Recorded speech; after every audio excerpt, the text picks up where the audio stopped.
Vivaha, the Chennai Silks. தமிழகம் மற்றும் புதுச்சேரி சட்டமன்ற தேர்தல்களுக்கான ஏற்பாடுகளை ஆய்வு செய்து வரும் இந்திய துணை தேர்தல் ஆணையர்கள் குழு சென்னையில் உள்ள தனியார் விடுதியில் தேர்தல் அதிகாரிகளுடன் ஆலோசனை மேற்கொண்டு வருகின்றனர். இது தொடர்பான கூடுதல் விவரங்களை செய்தியாளர் நாகராஜன் வழங்க கேட்கலாம். நாகராஜன், வணக்கம். தற்பொழுது இந்திய துணை தேர்தல் ஆணையர்கள் குழு சென்னையில் உள்ள தனியார் விடுதியில் தேர்தல் அதிகாரிகளுடன் ஆலோசனையில் ஈடுபட்டு இருப்பதாக ஒரு செய்தியானது கிடைக்கப்பட்டிருக்கிறது. இந்த குழுவில் இடம்பெற்றிருப்பவர்கள் யார் யார்? இதன் ஆலோசனை தொடர்பான முழு விவரங்கள். வணக்கம் பராசக்தி.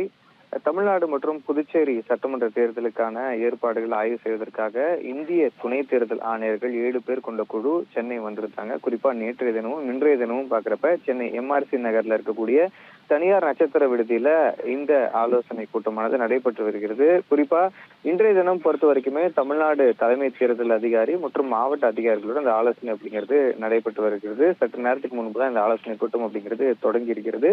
குறிப்பா இந்திய துணை தேர்தல் ஆணையர்கள் 7 பேர் கொண்ட குழு சென்னை வந்திருக்கக்கூடிய நிலையில இந்த 2 மாநிலங்களுக்கான தேர்தலுக்கான முன்னேற்பாடுகள் என்னென்ன இருக்கு, குறிப்பிட்ட துறைகள் கிட்ட எல்லாம் வந்துட்டு இது குறித்த விளக்கம்லாம் கேட்டு ஆய்வு நடத்தி அதன் மீதான ஆலோசனை நடத்திட்டு இருக்காங்க. இந்த சட்டமன்ற தேர்தலுக்கு குறிப்பிட்ட நாட்களே இருக்கக்கூடிய சூழல்ல இந்த ஆலோசனை அப்படிங்கிறது முக்கியத்துவம் வாய்ந்ததா இருக்கு. இந்த ஆலோசனைக்கு பிறகாக தான் முன்னேற்பாடுகள்லாம் செய்ததுக்கு அப்புறமா தேர்தலுக்கான தேதி அப்படிங்கிறது அறிவிக்கப்படுவதா எதிர்பார்க்கப்படுகிறது. இன்னைக்கு நடைபெற்று வரக்கூடிய இந்த ஆலோசனை கூட்டத்துல குறிப்பா தமிழ்நாடு தலைமை தேர்தல் ஆணைய அதிகாரி அர்ச்சனா பட்நாயக், அதே போல மத்திய தேர்தல் அதிகாரிகளோட ஆலோசனை வராங்க. மத்திய தேர்தல் அதிகாரிகளை பொறுத்த வரைக்குமே பன்வர் பிரகாஷ், மணிஷ் கார்க், பவன்குமார் சர்மா, சஞ்சய் குமார், ஆஷிஷ் கோயல் உள்ளிட்ட பலரும் இதுல பங்கேற்றிருக்கிறாங்க. அதே போல இன்றைய தினம் நடைபெற்று வரக்கூடிய இந்த ஆலோசனை கூட்டத்துல அனைத்து மாவட்டத்தினர் தேர்தல் அதிகாரிகள், அதாவது மாவட்ட ஆட்சியர்கள் தான் தேர்தல் அதிகாரிகளா இருப்பாங்க. அப்படி இருக்கிறப்ப அனைத்து மாவட்டத்தினர் தேர்தல் அதிகாரிகள், அதே போல துணை கமிஷனர்களோட ஆலோசனை. 2ஆம் கட்டமா நடைபெற இருக்கக்கூடிய இன்றைய பேச்சுவார்த்தையில மாவட்ட போலீஸ் சூப்பரண்டுகள், எஸ்பிகள் இதுல இருக்காங்க. அவங்களோடையும் இந்த ஆலோசனை நடைபெறுகிறது.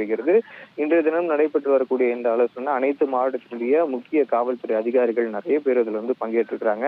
சட்டம் ஒழுங்கு பிரச்சனை வரக்கூடிய தொகுதிகள் எது, வாக்குச்சாவடிகள் எது, பதற்றமான வாக்குச்சாவடிகள் என்னென்ன முன்னேற்பாடுகள் செய்யணும், எப்படி இந்த தேர்தலை முறைப்படி நடத்தணும் அப்படின்றதெல்லாம் பொறுத்து அதற்கான முன்னேற்பாடுகள்லாம் எந்த தேதிக்குள்ள செய்து முடிக்கப்படும் உள்ளிட்ட விஷயங்கள்லாம் தகவலா பெறப்பட்டு அதற்கு பிறகாக தலைமை தேர்தல் ஆணையர்கிட்ட இந்த விஷயம் சொல்லப்பட்டு அதற்கு பிறகாக மாநிலத்திற்கான தேர்தல் தேதி அறிவிக்கப்படும். பராசக்தி,